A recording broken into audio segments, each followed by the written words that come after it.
irmãos. Vamos avançar, então, neste assunto tão importante, tão necessário para a Igreja de Cristo em nossos dias. Precisamos realmente falar sobre isso e realmente buscar o conhecimento que o Senhor tem nos legado, da história, para também hoje defendermos a verdade do Evangelho, e lutarmos pela glória de Cristo. Essa é a nossa missão aqui, a glória do Senhor Jesus. Então, só para lembrar, eu falei ontem sobre os pré-arminianos, então, de maneira mais corrida, sobre o assunto dos pré-arminianos, e basicamente aquilo que eles estavam criticando das confissões. É claro que tem algumas diferenças com relação a Armínio, porque eles não subscreveram e atacaram publicamente, enquanto Armínio acabou subscrevendo. Ainda que possamos observar a desonestidade, mas oficialmente foi o que ele fez. Por isso acabou morrendo como pastor reformado. Isso é um ponto necessário para ser falado aqui.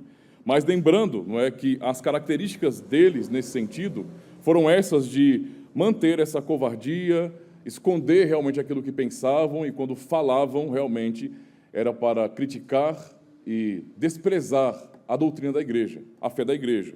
Então, precisamos realmente entender justamente como que o Sínodo de Dort, quando vai abordar as consequências desses que prepararam o caminho para Armínio e para os seus alunos, como que eles abordaram isso. E, na verdade, quando vamos observar, vamos tentar encontrar um ponto central sobre o Sínodo, vamos perceber realmente, irmãos, que o objetivo do Sínodo era defender a sã doutrina, pensando na glória de Deus e pensando especialmente na glória da obra de Cristo. Esse foi o ponto mais atacado. Vamos observar vários ataques deles com relação à doutrina sagrada, mas, pensando na obra de Cristo, eles procuraram realmente desmerecê-la, esvaziá-la de significado, da sua aplicação, o que é um grande perigo para a Igreja de Cristo. Tudo que nós temos vem a partir do Senhor. Nós dependemos totalmente da obra dele. Nós temos vida por meio da obra dele. Se nós, de alguma maneira, esvaziarmos essa obra e alterarmos o seu significado, nós não temos nada, absolutamente nada. Estamos cegos e nus neste mundo. Por isso é importante essa defesa a respeito da glória de Cristo. Mas, observando então do que se trata a remonstrância, o arminianismo, pensando em heresia, é bom observarmos esse texto da palavra de Deus. Mateus 7,15, o Senhor Jesus nos disse: acautelai-vos dos falsos profetas, que se vos apresentam disfarçados em ovelhas, mas por dentro são lobos roubadores. Muitos homens naquele contexto demonstraram isso. Eram membros, professores, pastores, mas no fim eram lobos, que fizeram mal. Romanos 16, versos 17 e 18 também nos diz: rogo-vos, pois, irmãos, que noteis bem aqueles que provocam divisões e escândalos. Não é interessante que hoje quem defende a fé reformada é visto no cenário brasileiro, por exemplo, como sendo sectários, como se nós fôssemos separatistas, mas não é totalmente o contrário. Nós não estamos nos desviando da verdade, estamos buscando essa verdade. O que nós aprendemos na palavra é que temos que notar justamente aqueles que provocam divisões e escândalos, em desacordo com a doutrina que aprendestes. Afastai-vos deles, porque esses tais não servem a Cristo, nosso Senhor, e sim o seu próprio ventre, e com suaves palavras e lisonjas enganam o coração dos incautos. É isso que vemos no mundo de hoje. Então, que possamos realmente nos motivar com essa conferência para batalharmos contra isso, para denunciarmos a mentira. Nós não podemos, de jeito nenhum, ter vergonha de falar a verdade, de jeito nenhum. Deixemos o politicamente correto de lado, o ecumenismo de lado, o passapanismo de lado, para falar a verdade que nós temos aprendido da palavra do Senhor. Avançando, observando, então, os ataques que os remonstrantes fizeram à obra de Cristo, vamos observar justamente que eles, por exemplo, atacaram o propósito da obra de Cristo. Isso é uma coisa muito séria. Porque se você muda o propósito revelado na Escritura, da obra do Senhor Jesus, do porquê ele veio a este mundo, você não tem um evangelho mais. Isso acaba desligando tudo que a Escritura nos ensina, de Gênesis a Apocalipse. Você perdeu o evangelho ali, se você não tem mais, de maneira bem definida, o propósito da obra do Senhor. Também aprendemos sobre o ataque à suficiência e eficácia da obra de Cristo. Eles realmente esvaziaram o poder da obra do Senhor Jesus em seus artigos. E também eles humilharam a obra de Cristo. E os irmãos vão entender isso a partir do assunto. Então, observando o ataque que eles fizeram ao propósito da obra de Cristo, observem bem a heresia do capítulo 2, a heresia 1, que diz bem assim: Deus, Pai, ordenou a morte do seu Filho na cruz sem que houvesse um decreto específico e definitivo para a salvação de alguém. Notem bem isso aí. Aquilo que Cristo adquiriu pela sua morte poderia ser necessário, proveitoso e valioso, e poderia permanecer em todas as suas partes completo, perfeito e intacto, mesmo que a redenção adquirida por ele jamais fosse aplicada a ninguém. Sabe o que parece quando nós vemos um artigo como esse? Que foi assim: filho, o pai falando para o filho, vai e vê no que dá. Você não tem um propósito definido. Vai lá, faz a sua obra, morre para ver se alguém dá atenção ao que você vai fazer. Porque não há um objetivo claro, definido para a sua vinda aqui. Irmãos, Jesus veio a este mundo com um propósito definido, específico, para salvar. Não foi para tentar a sorte. Não foi uma investida romântica de Cristo tentando alguma coisa. Não. Ele veio realmente para salvar pecadores, mas essa é a afirmação dos alunos de Armínio. Então, se isso não é uma heresia, um ataque direto ao Evangelho, então eu não sei mais o que é. Avançando, de quem eles aprenderam isso, né? Do professorzinho. Temos aí a fonte, certo? Mas Armínio disse: nenhuma vontade pode ser atribuída a Deus pela qual ele deseja que qualquer homem seja salvo, de modo que a salvação de tal pessoa seja assegurada e infalível. Ou seja, o que os alunos estavam dizendo no sínodo é o que aprenderam com o professor. Só isso. Não é? Você não pode atribuir vontade nenhuma a Deus pela qual ele deseja que qualquer pessoa seja salva. Deus não tem um propósito de salvar especificamente o homem. Fica parecendo um jogo de sorte, né? Talvez a porta da esperança, a grande oportunidade e não o desejo eterno de Deus de salvar pecadores por meio do seu Filho. Então isso Armínio também ensinou. Encontramos muitos, até eu recomendo para os irmãos também, né? Além dos livros que o pastor Abrão está, o combo, né? Não a Kombi, o combo que o pastor Abrão está divulgando aqui, um trabalho belíssimo e necessário, porque dá muita fundamentação histórica, mas eu também recomendo que os irmãos depois adquiram, não é, o livro do John Owen, contra o arminianismo e o seu ídolo pelagiano, o livre-arbítrio, porque lá tem muitas fontes, mas muitas fontes. Vale a pena realmente conferir. Não é? Eu sei que vai dar uma certa tristeza, porque é tanto absurdo, mas é bom conhecer, né, isso aí também. Avançando, eles não só atacaram, então, né, só para reforçar isso. Então, notem bem que tanto os remonstrantes, como também o professor, no caso Armínio, atacaram o propósito da obra de Cristo. Mas, atacando o propósito, eles também atacaram, nesse sentido, não é, a eficácia, o poder, a efetividade da obra de Cristo. E observamos aí. Na heresia 3, do capítulo 2, eles disseram: por sua satisfação ao Pai, Cristo, ouçam bem a expressão, não mereceu para ninguém a salvação segura, nem a fé pela qual esta satisfação para a salvação é efetivamente aplicada. Ele não mereceu. Ele obteve apenas para o Pai a possibilidade, ou a vontade perfeita, para tratar de novo com o homem e para prescrever novas condições conforme a sua vontade. Depende, entretanto, da livre vontade do homem, ou do livre-arbítrio, né, para preencher estas condições. Portanto, poderia acontecer que ninguém ou todos os homens preenchessem tais condições. Então, esse é o nível do absurdo. Mas que segurança podemos ter em um Cristo assim?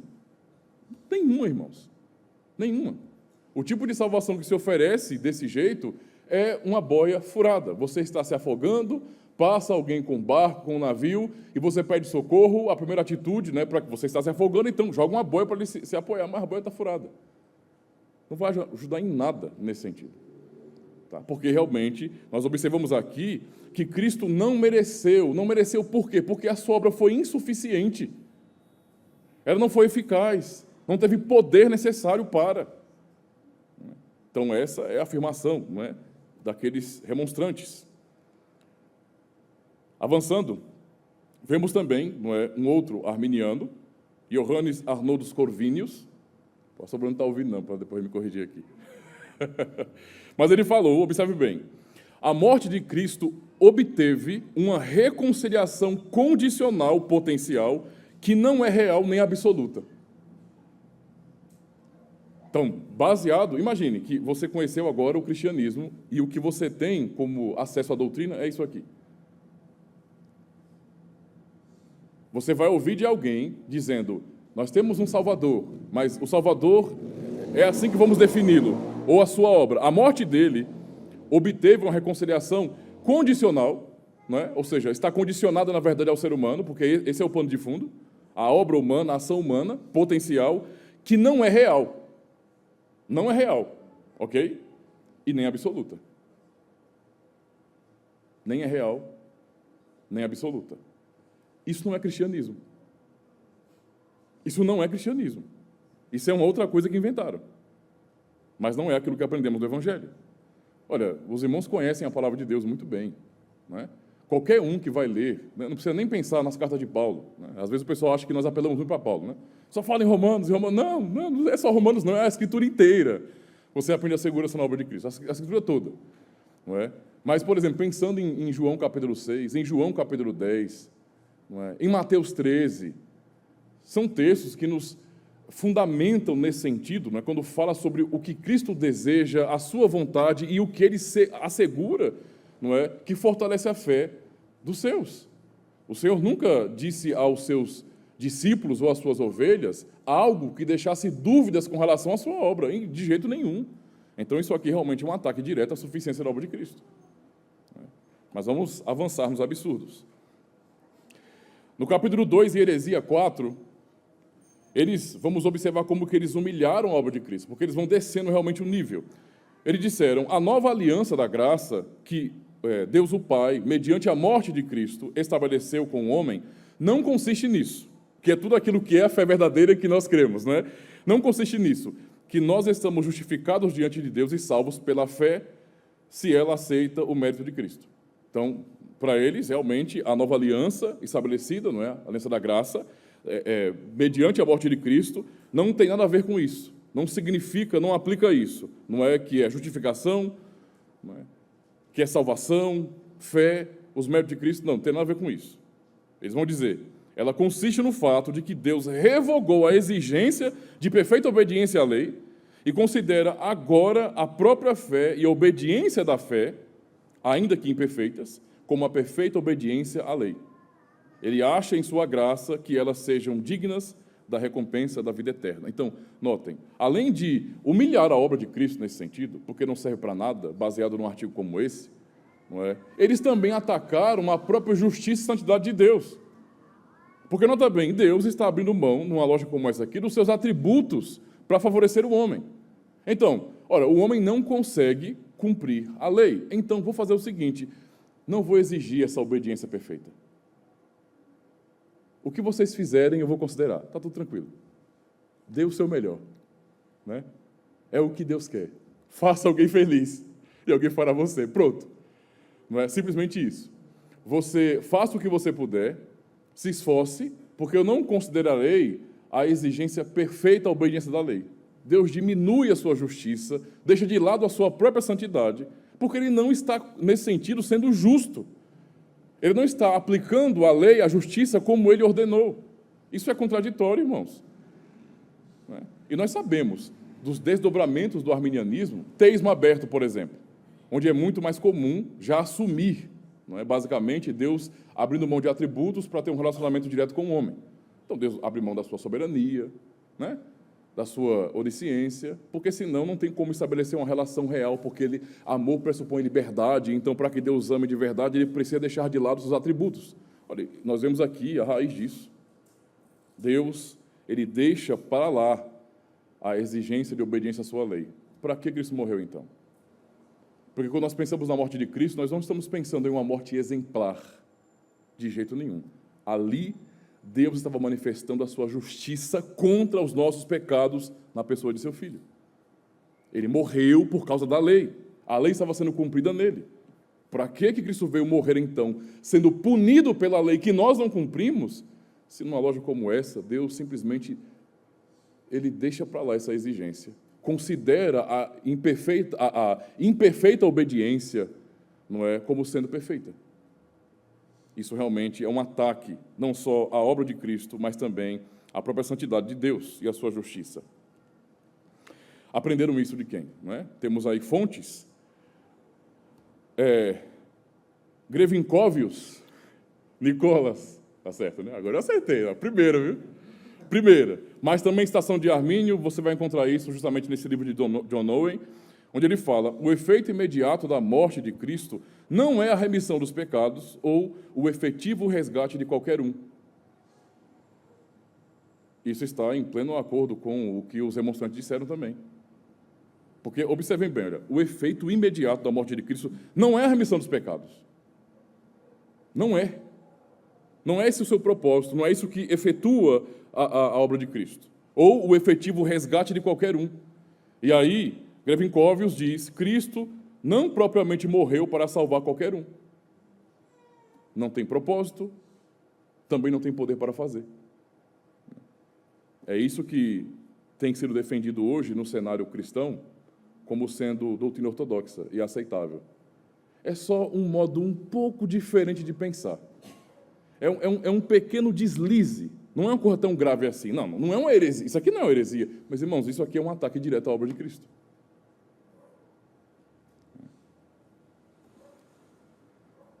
Ainda, a respeito de Armínio, está aí a fonte também, o efeito imediato e adequado ou finalidade da paixão e morte de Cristo não é uma real oblação pelo pecado dos homens, e nem uma remissão real das iniquidades, ou justificação e redenção deste ou daquele, né? Em concordância com o que já tinha sido dito antes, até mesmo na remonstrância.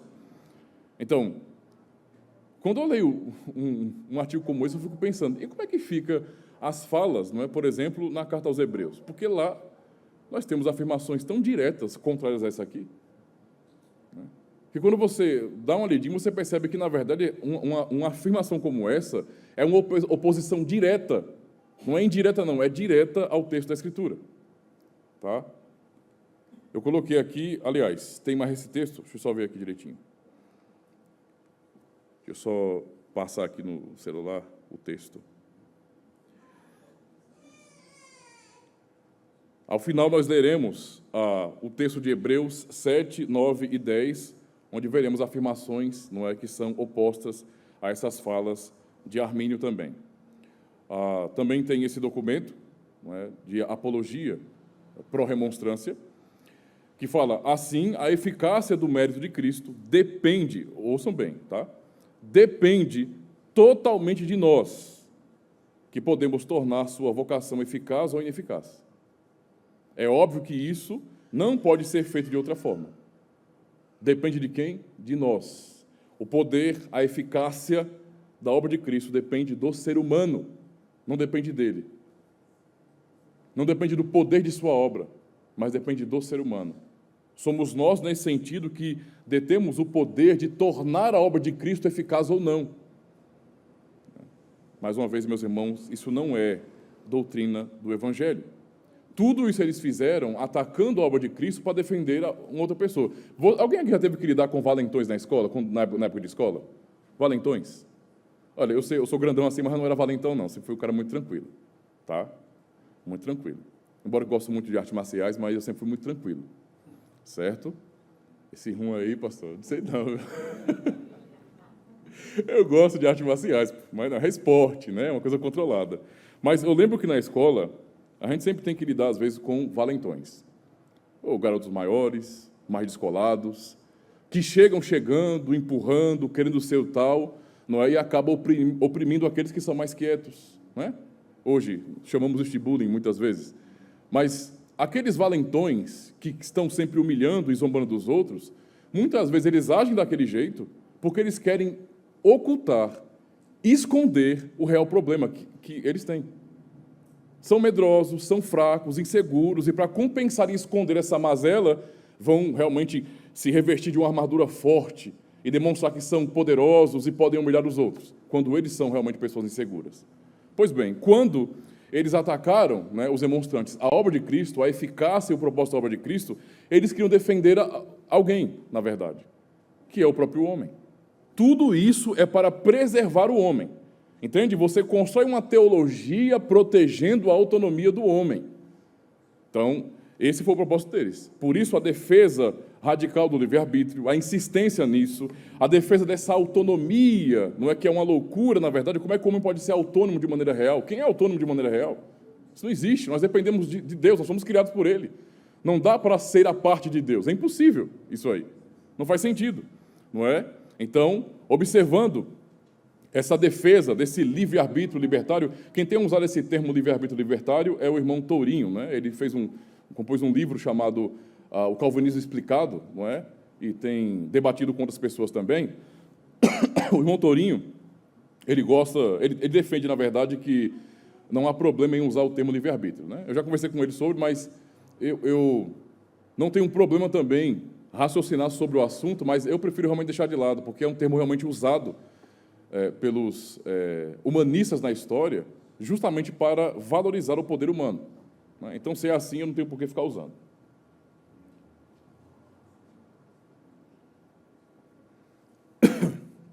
Capítulo 2, heresia 6. Rapaz, antes do almoço, ouvimos tanta heresia desse jeito, é difícil. Diz assim: Deus, por sua parte, quer que todas as pessoas igualmente, quer dar às pessoas igualmente os benefícios conquistados pela morte de Cristo. Entretanto, alguns obtêm o perdão de pecados e a vida eterna, e outras não. Esta distinção depende de sua própria livre vontade, seu livre-arbítrio, que se junta à graça que é oferecida sem distinção. Pit stop. Observem bem isso. Deixa eu terminar aqui a leitura. Mas não depende do dom especial da misericórdia que opera tão poderosamente nessas pessoas, que elas, diferente de outras pessoas, no caso de outras, se apropriam desta graça. Observem bem isso.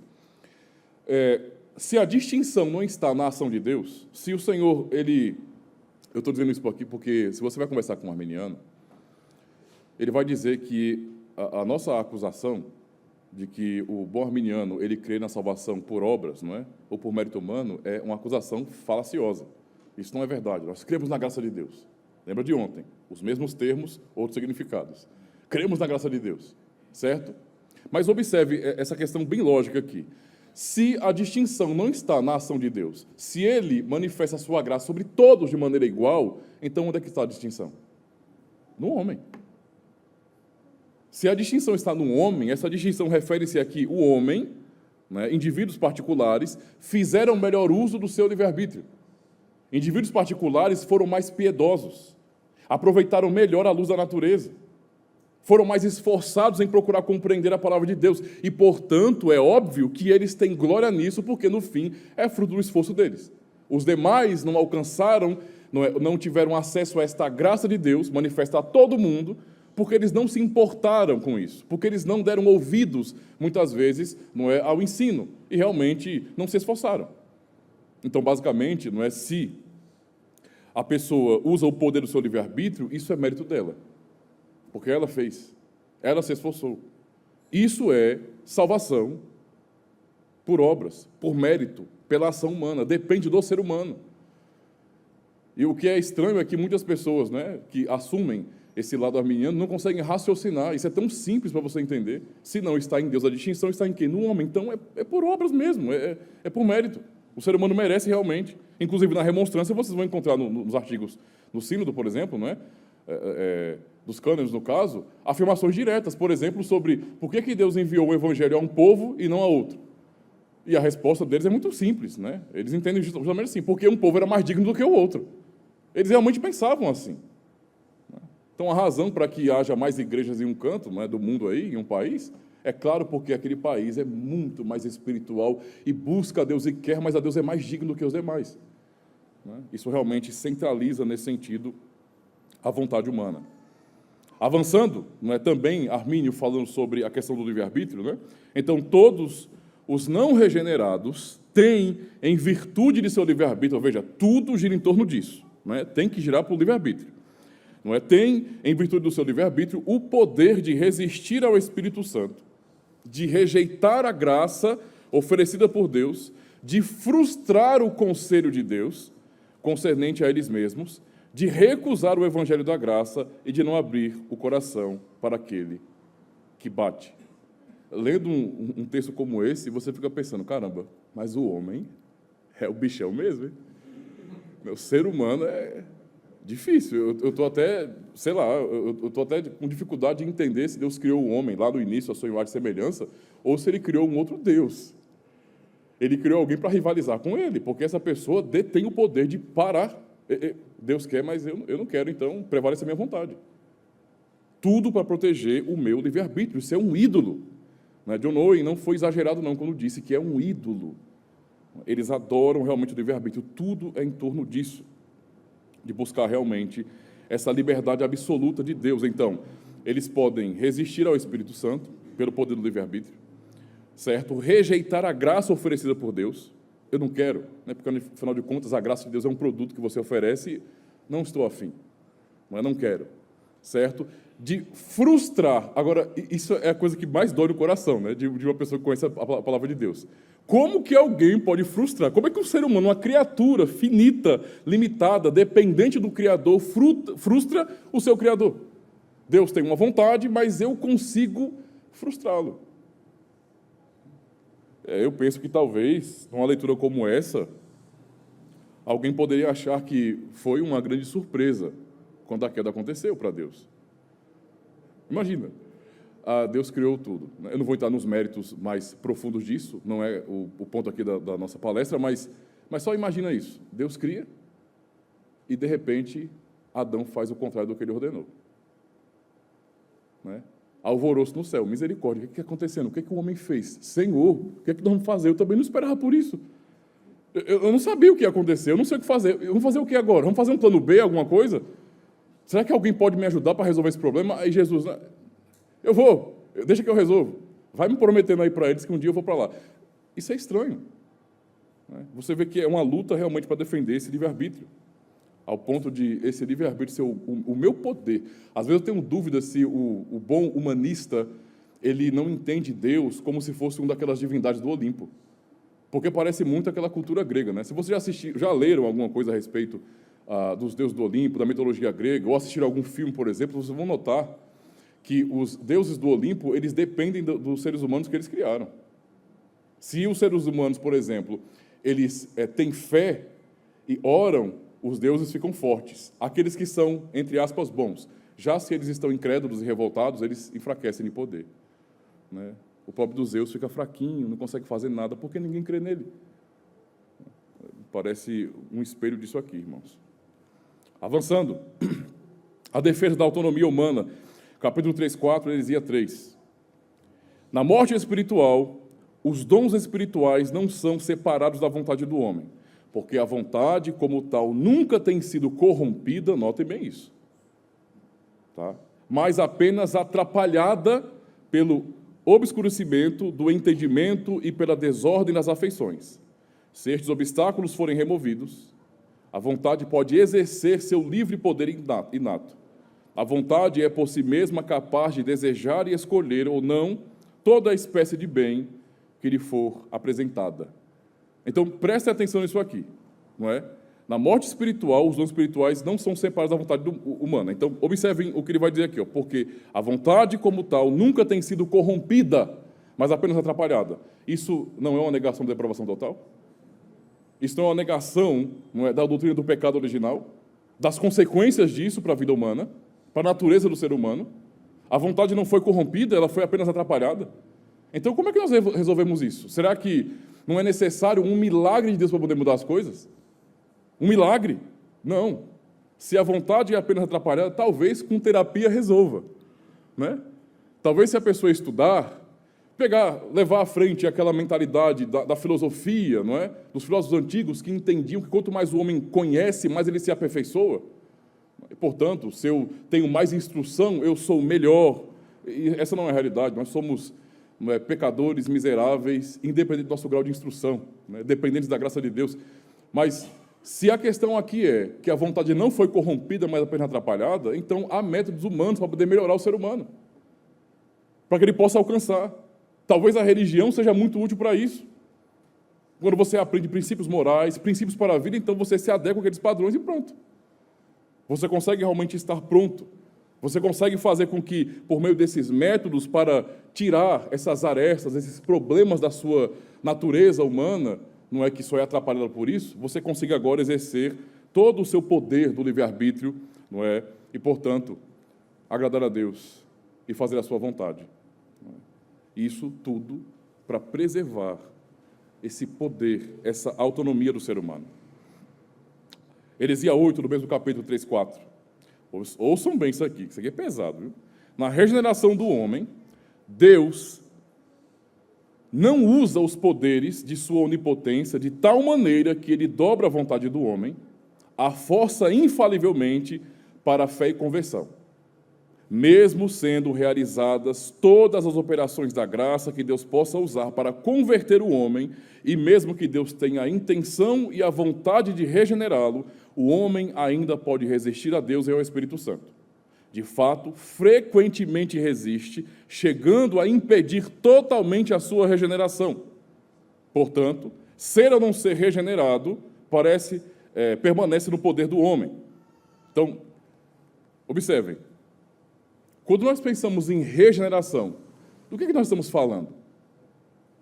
Até hoje, estudando a palavra de Deus, eu sempre entendi e aprendi que regeneração, quando nós falamos sobre isso, estamos nos referindo à ressurreição espiritual. Há um milagre que só Deus opera.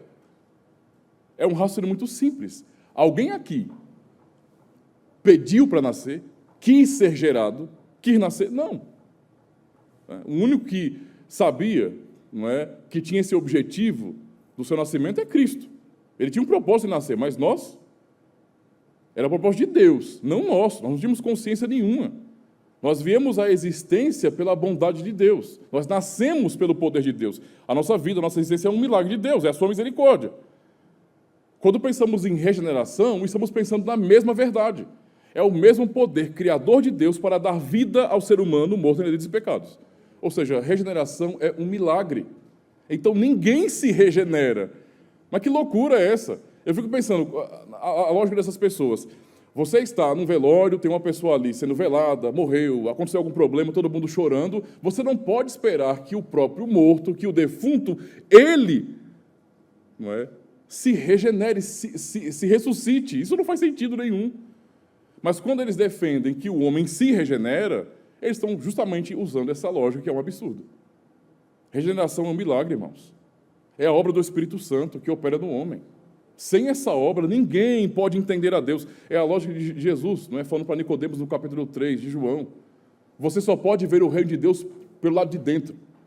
Você só pode compreender o reino de Deus se primeiro você nascer do alto, nascer do Espírito. Se não houver uma ação de Deus para despertar o morto, e como somente Deus pode fazer isso, levanta, Lázaro, sai daí, somente o Senhor pode fazer isso, então o morto não terá reação nenhuma. Nenhuma. Mas aqui o que nós aprendemos é que Deus, Ele não converte o ser humano. Ele não pode guiar o ser humano infalivelmente à fé em Jesus Cristo. Ele não pode fazer isso. E notem bem que eles vão dizer bem assim, mesmo sendo realizadas todas as operações da sua graça. Não é que Deus não tente, tá? Ele tenta.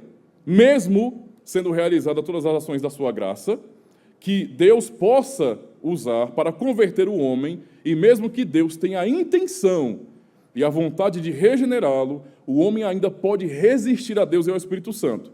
E aí, a conclusão dessa lógica deles, de fato, frequentemente resiste, chegando a impedir totalmente a sua regeneração. Para mim, é o mesmo que dizer que alguém pode impedir o seu próprio nascimento. Há pessoas que abortam. Nós sabemos disso.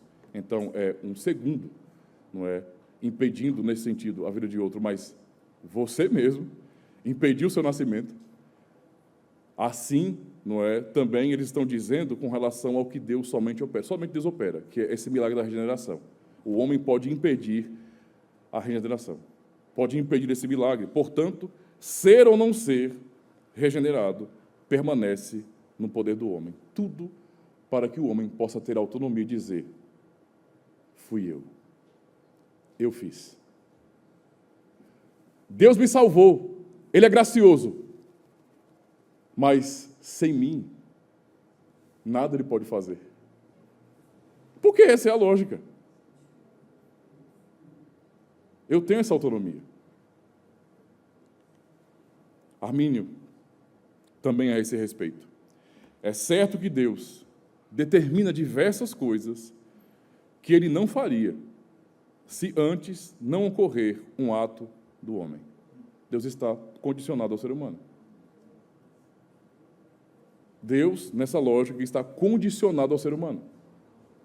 Que Deus é esse? Eu sei que alguns pensaram, que show da Xuxa é esse? Mas não, tira isso da cabeça. Que Deus é esse? Tá? Que Deus é esse? Até eu pensei, né? Estou dizendo para vocês, mas eu pensei primeiro. Que Deus é esse? Não é que você lê na Escritura que Ele é todo-poderoso, que Ele criou do nada tudo que existe, que Ele revelou o fim no começo. E esse Deus, que é tão poderoso assim, que é até cantado nas músicas gospel. Eu acho até contraditório, né? Os caras vão cantar músicas pentecostais às vezes, não é? Falando que se Deus fizer, Ele é Deus, se não fizer, Ele é Deus. Aí Deus. Mas quando é para tratar com o ser humano, não. Aí Deus tem que frear, porque o ser humano é que tem o poder, ele tem a autonomia. Então, para defender isso, Deus, Ele está limitado ao ser humano, Ele está condicionado ao ser humano. Tá? Avançando, também no livro de John Owen, os irmãos vão encontrar as fontes dessa afirmação. Então, voltando aqui. Volta. Aê, eu deixei antecipado ali. Estamos no mês da Reforma e, portanto, estamos acostumados, né, nesse período, sempre a falar sobre os 5 solas. Pensamos sempre em sola Escritura, solus Christus, sola Gratia, sola Fide, sola Deo Gloria. Algum desses solas combina com a teologia humanista? Algum desses solas faz sentido, não é, em um contexto sinergista? Não. Já vimos que não. Então, se um arminiano, não é, alguém que é humanista, quer comemorar alguma coisa e colocar sola no meio, só há um sola que combina com o arminiano. Não tem nada a ver com os 5 que eu citei agora. Esse é o sola que combina com eles. Sola voluntas hominis, ou seja, somente a vontade do homem, porque é justamente isso que vemos em suas heresias sendo defendido. Deus quer, Deus deseja, Deus, Ele tenta até, opera pelo seu Espírito Santo e o homem diz não para tudo e o homem prevalece sobre Deus. Capítulo 3, 4, heresia 9, nos diz: graça e livre vontade são as causas parciais que operam juntas, semi-pelagianismo, né? Juntas no início da conversão. Pela ordem destas causas, a graça não precede a operação da vontade do homem. Deus não ajuda efetivamente a vontade do homem para a sua conversão, enquanto a própria vontade do homem não se move e decide se converter. Se os irmãos derem uma olhadinha nos artigos sobre justificação pela fé do Concílio de Trento, vocês vão pensar bem assim: o que é isso, hein? Ctrl-C, Ctrl-V naquela época. Porque é a mesma coisa. É o mesmo ensino. Eles também falam sobre graça de Deus lá, no Concílio de Trento. No entanto, condiciona isso a primeiro a vontade do homem. Deus só opera a partir da ação do homem. Deus depende da ação do homem para que então ele possa operar. É a mesma coisa aqui. Deus não vai agir. Primeiro passo é do homem. Talvez seja essa aquela prática de apelo no final de culto. Dê um passinho para Jesus. Se você não der um passinho para ele, não pode ir até você. Dê um passinho para ele. É isso que é ensinado. Agora, observando isso, meus irmãos, os cânones, não é, defendem justamente a obra de Cristo. A obra de Cristo é exaltada nos cânones de Dort. Qualquer pessoa que lê os artigos, tanto as respostas às heresias, mas os artigos, percebem. Se a pessoa está lendo Bíblia, não é? Se é um cristão que está realmente praticando a sua vida cristã de verdade, está lendo Bíblia, fazendo devocional, conhece a palavra de Deus, quando começar a ler os artigos dos cânones, vai perceber como são fiéis. Muitas vezes você tem trechos completos de versículos bíblicos, né, Nem tem explicações às vezes, é quase praticamente totalmente Bíblia, para mostrar, né, a fidelidade desses documentos. Então, aprendemos nos cânones justamente sobre a morte de Cristo pelos eleitos de Deus, ou seja, tem um propósito definido. Ele não veio para uma missão, não é, com possibilidade de falhas. A morte de Cristo, perfeita, suficiente e eficaz, é o que aprendemos, e a segurança do crente na obra de Cristo. Então, pensando no capítulo 2 e artigo 2, por nós mesmos, entretanto, não podemos cumprir tal satisfação. Nós somos um pouco mais humildes, né? Na doutrina reformada, nós somos mais humildes, estamos admitindo, nós não conseguimos, não. Não conseguimos. Então, não podemos cumprir tal satisfação, o que Deus exige em sua justiça, nem podemos livrar a nós mesmos da ira de Deus. Não posso escapar, não tenho desculpas. O que eu posso dizer diante do Deus Todo-Poderoso? Imagine, alguém à parte de Cristo, fora de Cristo, diante do Todo-Poderoso e Santo. O que alguém pode dizer? Nada. Não dá para se defender. Não é?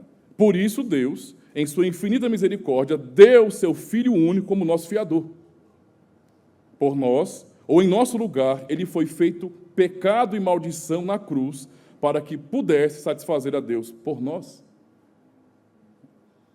A obra de Cristo, ela é exaltada desta forma, porque ela foi substitutiva.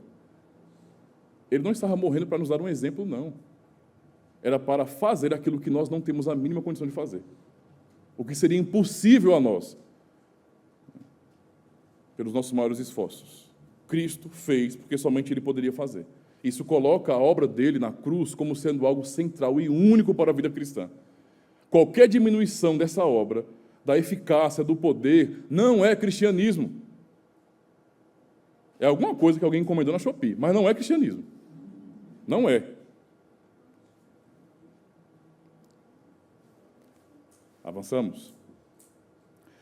Artigo 3. Esta morte do Filho de Deus é o único e perfeito sacrifício pelos pecados, de valor e dignidade infinitos, ouçam bem, abundantemente suficiente para expiar os pecados do mundo inteiro. E aí cabe uma explicação. Alguém poderia, isso é o quê? A expiação universal hipotética? Não. O que o sínodo estava defendendo é que o poder da obra de Cristo é suficiente. A sua obra é tão exaltada, tão acima de qualquer coisa, de tudo aquilo que já tinha sido operado, todo o sacrifício da antiga aliança, que eram apenas tipológicos, tudo. A obra dele é tão excelente e tão poderosa que tem sim poder para salvar cada indivíduo deste mundo, em todas as gerações. A questão não é essa, ela tem poder. A questão é qual é o propósito de Deus. E já vimos o propósito de Deus. É um propósito definido de salvar quem Ele amou na eternidade por meio do seu Filho. Então, é importante observar, não é, como que a glória da obra de Cristo é defendida no símbolo, nos cânones aqui. Continuando ainda, essa morte é de tão grande poder e valor, porque quem submeteu a ela é não apenas verdadeiramente e perfeitamente santo homem, mas também o Filho único de Deus. Ele é Deus eterno e infinito, junto ao Pai e ao Espírito Santo. Assim devia ser nosso Salvador. Além disto, ele sentiu, aliás, quando morria, a ira e a maldição de Deus que nós merecemos pelos nossos pecados. Geralmente, quando alguém que está chegando de fora, que não é de igreja reformada, tem dúvida sobre isso e quer colocar em xeque, né? Não, mas Cristo morreu, mas eu tenho que fazer a minha parte, não tenho segurança nisso. Então, você está reduzindo a obra de Cristo ao nível do sacrifício da antiga aliança. Tanto o autor aos Hebreus, como Davi no Salmo 50, dizem que o sacrifício de bodes, de touros, não remove pecados. Quando alguém diz que a obra de Cristo não é suficiente, poderosa, não é, e definitiva para salvar de fato, está transformando essa morte de Cristo, não é, naquilo que era apenas tipo dessa morte. É um retrocesso terrível. Entende? É a mesma coisa de alguém que prefere ir para a maquete do shopping do que ir para o shopping. A pessoa vai ficar a vida todinha olhando para a maquete do shopping, com a expectativa de que um dia o prefeito vai construir aqui. E então, finalmente, chega o dia da construção. Está lá o shopping, foi inaugurado, e eu não vou. Eu fico a vida todinha olhando para a infeliz da maquete. E voltando para lá, mas que shopping bonito. Pessoa, isso aqui é uma maquete, isso aqui é um tipo, isso aqui é a ponta, é figura do futuro. A verdade já foi manifestada. Cristo veio. Então, por que você está aqui ainda? Então, quem não confia na obra de Cristo de verdade, não entende ela como sendo suficiente, poderosa para salvar de fato, reduz essa obra ao sacrifício de animais da antiga aliança. Isso é uma afronta à obra do Senhor.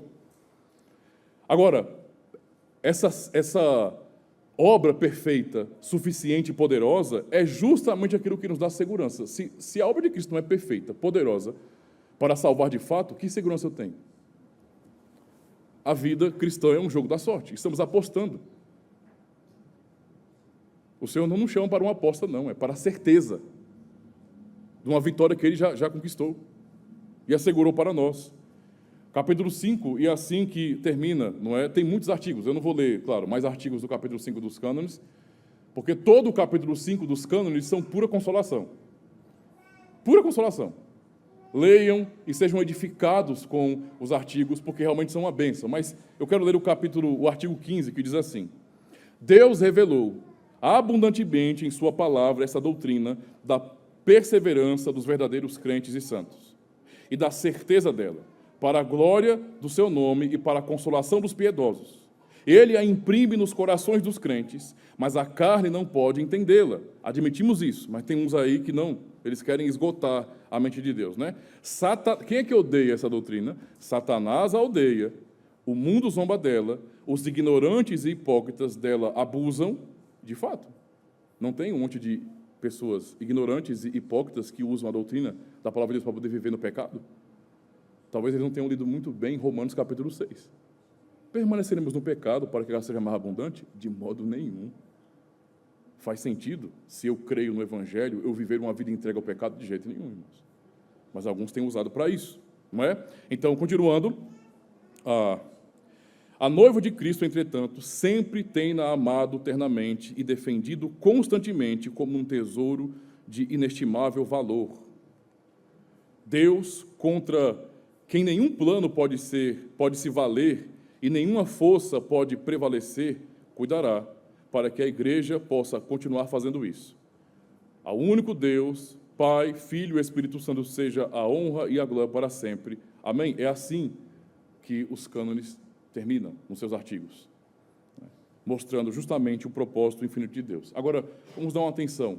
Nós lemos dos cânones, agora oremos para a palavra de Deus. Hebreus 7, se alguém... mas isso aí é doutrina reformada. Calma lá, olha para a Bíblia e veja o que a Bíblia está dizendo. Hebreus 7, 24 a 28 nos diz assim. Ouçam. Mas este, porque permanece eternamente, está se referindo a Cristo, ok? Tem um sacerdócio perpétuo. Portanto, pode salvar perfeitamente os que por eles se chegam a Deus. Perfeitamente. Vivendo sempre para interceder por eles. Nós não sustentamos a nossa salvação. É Ele quem sustenta. É o trabalho sacerdotal dele. Ele não está numa rede no céu, né? Ele está trabalhando por nós. Leia 1 João capítulo 2, nosso advogado no céu. Que não necessitasse, como sumos sacerdotes, de oferecer cada dia sacrifícios, primeiramente por seus próprios pecados e depois pelos do povo, porque isto fez ele uma vez, oferecendo-se a si mesmo. Notem essa expressão aí, né? Já falou sobre salvação perfeita, mas fez uma vez, de uma vez por todas, para demonstrar a perfeição do que ele realizou. Uma vez. Não precisa mais repetir isso, porque é suficiente. Uma vez. Porque a lei constituiu sumos sacerdotes a homens fracos, mas a palavra do juramento que veio depois da lei constituiu ao Filho perfeito para sempre.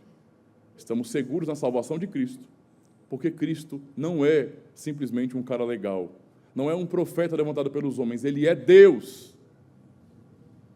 Deus homem. Essa é a nossa segurança. Será que Deus não pode nos sustentar na salvação? Será que Ele não é poderoso o suficiente para? Hebreus 9, verso 12, depois 27 e 28. Nem por sangue de bodes e bezerros, mas por seu próprio sangue, entrou uma vez no santuário, havendo efetuado uma eterna redenção. Eu não sei, mas parece que no mundo de hoje, eterno não é eterno mesmo, não. Né? Porque tudo acaba com aquilo. Como é eterno? verso 28, 27 e 28. E como aos homens está ordenado morrer uma vez, vindo depois disso o juízo, assim também Cristo, oferecendo-se uma vez para tirar os pecados de muitos, aparecerá a segunda vez sem pecado aos que o esperam para a salvação. A comparação do autor é muito clara. Uma vez, não se repete. É suficiente. Basta. Está consumado. E Hebreus 10, 11 e 12. E assim todo sacerdote aparece cada dia, ministrando e oferecendo muitas vezes os mesmos sacrifícios, que nunca podem tirar pecados, mas este, havendo oferecido para sempre um único sacrifício pelos pecados, está assentado à destra de Deus, havendo oferecido para sempre um único sacrifício pelos pecados. Então, o que nós vemos nos cânones não é simplesmente o resultado do raciocínio de homens. Sim, eles pensaram e eles expuseram a Escritura, mas lemos esses princípios na própria palavra de Deus, a segurança para o povo do Senhor, para aqueles que Ele amou na eternidade, está na obra de seu Filho. É nele que nós podemos contemplar a nossa eleição e a segurança da salvação. É só nele. Só nele. Vamos para a nossa conclusão. Inclusive, deixe eu acender aqui o celular, porque a conclusão está aqui. E eu esqueci. Vamos, conclusão. Só umas palavras finais de John Owen. Ele falou assim: de acordo com as Escrituras, claramente cremos que Cristo, por sua justiça, mereceu para nós a graça e a glória, que somos abençoados com todas as bênçãos espirituais nele, através dele e para ele, de modo que ele é feito para nós justiça e santificação e redenção, que ele adquiriu para nós e que Deus, por causa dele, nos concede toda a graça nesta vida que nos faz diferir dos outros, e toda aquela glória que esperamos no porvir. Ele obteve para nós a remissão de todos os nossos pecados, uma real reconciliação com Deus, fé e obediência. Para concluir, meus irmãos, eu pergunto a vocês, porque a falácia moderna é essa: o que importa é que você crê em Cristo. Se você disser, creio em Cristo, está tudo certo. Será que realmente é só isso que importa? Porque eu faria uma pergunta: o que você crê sobre Cristo? A cristandade é diversa, é enorme, são várias e várias tradições cristãs, e hoje, cada vez mais, denominações surgindo. Basta que alguém não goste de uma fala do pastor Walter Reggiani e que, de repente, veio visitar a igreja, sentiu confrontado, quer saber, vou fazer melhor do que ele, e começa uma igrejinha no seu próprio bairro. E está assim se multiplicando, e as pessoas acham que isso é uma maravilha, mas estão multiplicando formas diferentes e revolucionárias de cristianismo, ensinando um tipo de Cristo que ele é pop, é um Cristo da filosofia, é um Cristo da cultura, e não é o Cristo do Evangelho, não é o Filho de Deus. Por isso importa o que nós cremos sobre ele. E então, observando isso, não é, olhem para a pergunta e resposta 30 do Catecismo de Heidelberg, no dia do Senhor 11. Aqueles que buscam com fervor a sua salvação, ou bem-estar, nos santos, era o contexto do século XVI, né? Embate com a Igreja Católica Romana, nos santos. Agora, isso se aplica não só a eles lá, humanistas, mas também hoje, né? Então, em si mesmos, ou em outra coisa qualquer, também creem no único Salvador Jesus Cristo? E a resposta, não. Embora gloriem-se nele com palavras, o que importa é crer em Jesus. Eles, na verdade, negam a Jesus como o único Salvador, pois das duas coisas, só uma é verdadeira. Ou Jesus é um Salvador incompleto, ou aqueles que pela verdadeira fé aceitam esse Salvador, têm que achar nele tudo o que é necessário para a sua salvação. Isso é cristianismo puro e simples. O que está fora disso não é a verdade do Evangelho. Por isso, meus irmãos, aprendamos com essas verdades. E ao invés de ficarmos com a opinião dos homens, confiemos na palavra de Cristo, porque foi Ele quem disse nos textos que nós já lemos, de uma vez por todas, e também disse aos seus discípulos, em João 10, que as suas ovelhas nunca perecerão. Amém? Obrigado. Então chegamos até aqui. E aí, você gostou do vídeo? Se você gostou, então deixa o seu joinha. Também deixa um comentário porque é muito importante para dar aquele feedback também no vídeo. E compartilha com todo mundo que vocês conhecem em suas redes sociais. Aproveite e dá uma passadinha na aba Playlists e aproveite todos os cursos que temos aqui no canal. Ah, e é claro, se você deseja também cooperar com o canal, você pode se tornar um patrocinador. Tá aqui o QR Code e também a chave Pix. Fique à vontade para contribuir com a quantidade que você quiser. Tudo isso ajuda o canal, me ajuda a comprar também literatura, para produzir mais conteúdos para vocês. Ah, já aproveita e assiste aqui o outro vídeo. Combinado? É isso aí.